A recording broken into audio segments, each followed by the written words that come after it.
variées œuvres spécialement conçues pour cette occasion. J'ai fait en 87 un voyage en Chine en échappant au réseau officiel. Accompagné du critique Fei Dawei, j'allais d'une ville à l'autre rendre visite à tous les groupes d'artistes en rupture avec l'art officiel. J'avais repéré une photo prise dans l'atelier d'Huang Yongping et qui m'a beaucoup intrigué. C'était un appareil étrange destiné à réaliser des œuvres conformément à la méthode de divination du Yi King. Lorsque j'ai pénétré dans son atelier à Xiamen, très très loin des métropoles, je n'ai pas été déçu. Il n'y avait là que des assemblages qui rivalisaient d'insolence et de liberté.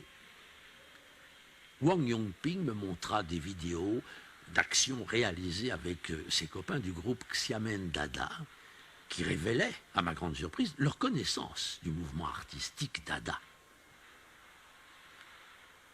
Il ne me restait qu'à l'inviter à venir à Paris, en utilisant un subterfuge. Ses œuvres, n'ayant pas la moindre chance de passer la douane, pour l'administration chinoise, il était censé assister à une rencontre d'artistes.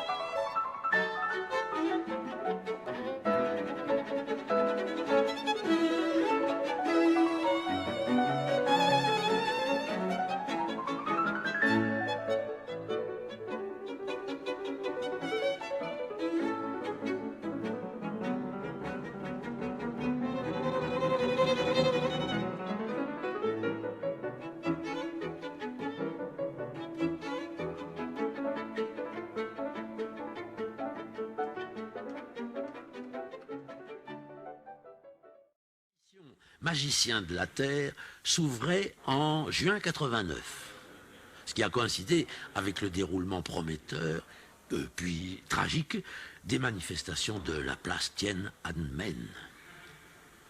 Wang Yongping décida de rester à Paris, où il est en train de se confirmer comme l'un des artistes les plus radicaux de sa génération. Wang Yongping use avec ses installations d'un langage métaphorique.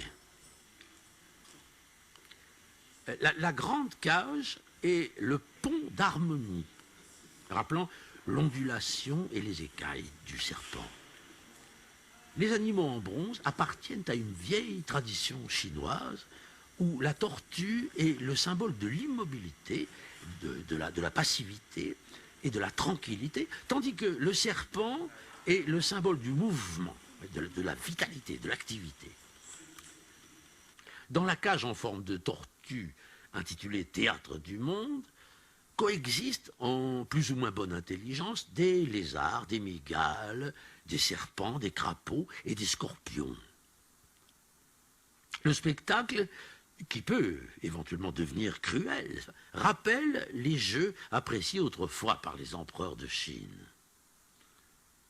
La rencontre entre la tortue et le serpent pourrait produire un nouveau chaos qui ne se traduise pas par un conflit, mais aboutisse plutôt à une fusion.